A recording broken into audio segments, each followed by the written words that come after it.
বিশ্বনবী মুহাম্মদ রাসূলুল্লাহ সাল্লাল্লাহু আলাইহি ওয়াসাল্লাম বলেছেন, রাষ্ট্রীয় দায়িত্ব পালনকারী কেউ যদি এক টুকরা সুতা বা তার চেয়েও ক্ষুদ্র কোনো জিনিস খেয়ানত করে, তবে কিয়ামতের দিন খেয়ানতের বোঝা মাথায় করে তাকে উঠতে হবে।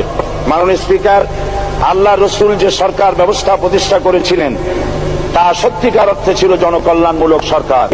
নবী করিম সাল্লাল্লাহু আলাইহি ওয়াসাল্লাম সরকারি কর্মকর্তাদের বিরুদ্ধে কোনো অভিযোগ পেলে তখনই ব্যবস্থা গ্রহণ করতেন।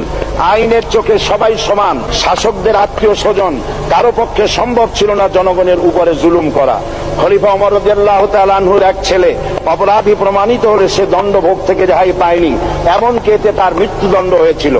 আবার খলিফা নিজেকে আইনের ঊর্ধ্বে মনে করতেন না, তাই বর্ম চুরির ঘটনা আলী রাদিয়াল্লাহু তাআলা আনহু কাজীর দরবারে সাধারণ ফরিয়াদির মতো উপস্থিত হন। নিজের ছেলে ও চাকরের সাক্ষী যথেষ্ট না হয় কাজী খলিফার বিপক্ষে রায় দেন।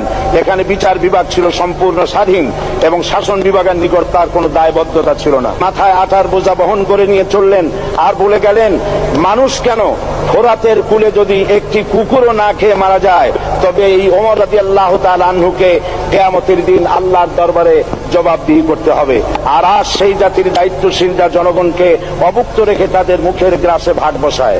জনগণ তাদের নিকট উপস্থিত হলে মনে হয় যেন গোলাম প্রভুর দরবারে উপস্থিত।